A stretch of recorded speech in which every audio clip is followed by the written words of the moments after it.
Hello, this is Shahar, and today we'll examine Israeli society and the IDF, the Israeli military's incredible influence on it. While Israeli society has many different complexities worth examination, we will focus on this due to the inherent influence of the military on the citizens. We will be utilizing social constructivism theory to understand how the military is shaping the social structure in Israel and how individual identity is heavily constructed by the military. By mapping the IDF, we will discuss the key agents, the main processes, and understand how individuals navigate the complex social landscape. The reason I chose this topic and the social constructivism theory is that this social system actively and knowingly shapes our behavior as a nation. And in this specific case in Israel, not only it is willingly accepted, but also enshrined in the culture. But before we proceed, let's first review the social constructivism theory. Social constructivism theory is focused on the idea that reality is not objective, but is rather fed to us by different institutions that are prominent in our lives. In other words, our understanding of the world is shaped by the social constructs and norms of the societies in which we live. This theory emphasizes the role of language, culture, and social context in shaping our perceptions and experiences.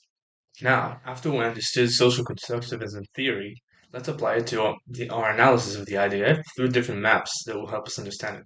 First, we will look at the different agents and institutions. It's more than just a military organization. It is a microcosm of Israeli society, encompassing its complex set of contradicting values, beliefs, and norms. It is an influential experience for every individual in Israeli society. Individuals' identity is being shaped by the circumstances of the military service, whether inside or out.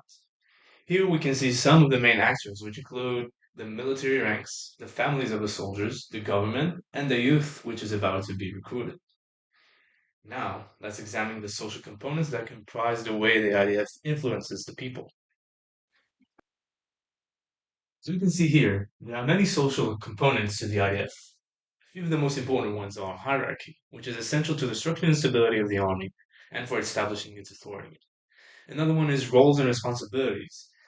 This means that every role inside the military has its own responsibility, and they're all important. Therefore, cooperation is enshrined as a key element.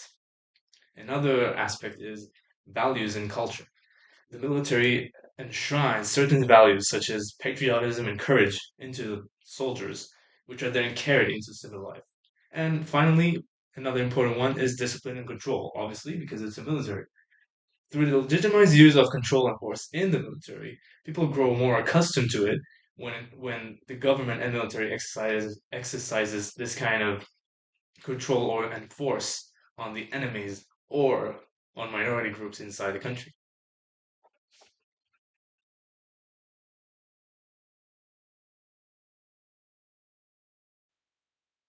The dimension I would like to address is the individual experience in the social system. Let's focus on the experience of a common soldier, as it is the one I am familiar with. And it is mandatory at the age of 18, with quite many variations in age due to circumstances. The new recruits are concentrated together on their first day with very minimal mitigation after going through the processing of their information. This creates an automatic sense of alienation with the system for most people. While it works for the benefit of the military, in fact, this initial shock reveals who might not fit in despite initial information and helps the soldiers bond through the sense of slight distress. The soldiers believe they bond because the situation is difficult, when in fact it is difficult for them to bond and improve. By the time soldiers reach the end of their relatively long service, they are eager to be released and often will take a year or so before attending university or pursue a career.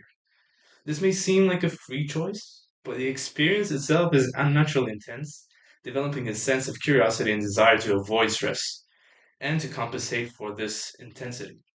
This creates a healthy culture in Israel where there is not much pressure on people to achieve specific titles under a certain amount of time, such as graduate degree or some achievements in career. There are a few fundamental Israeli values and processes that are, in fact, being legitimized and solidified through the practice of this mandatory military service, besides the actual real need for defense. The first will be the legitimization of the country in the eyes of its people and fostering patriotism. Many Israelis are highly patriotic, and this is caused by multiple reasons. But a big effect on this is that every person has to go through the military system, and by this experience, they see first or second hand the challenges the nation faces. This also creates a social environment where service in the military, despite being a law, is perceived as a patriotic act of the person, and avoiding it is perceived as a transgression against society. The second main construction the military provides is the control and relative tolerance within a highly diverse society. Israeli society has an endless number of sectors in different social, ethnic, and cultural groups, resulting in a very unstable society. The mandatory service provides the government and society with a way to subdue feelings of alienation and encourage a sense of a shared fate, elevating tolerance level in the people towards each other. This is a positive process, but it comes at the expense of creating enemies for society, therefore creating only a relative tolerance for diversity. In conclusion, our exploration of the IDF through the lens of social constructivism has allowed me to understand more of Israeli customs and beliefs, with the social constructivism serving as a compass that leads me to the core of these behaviors. This analysis is not only important for the conclusion it produced, but for the understanding that many phenomena, especially complex ones, are often caused by institutions. This is a reminder for all of us to always keep a critical mind and never take social customs as a given. Thank you very much for listening. I hope you enjoyed it.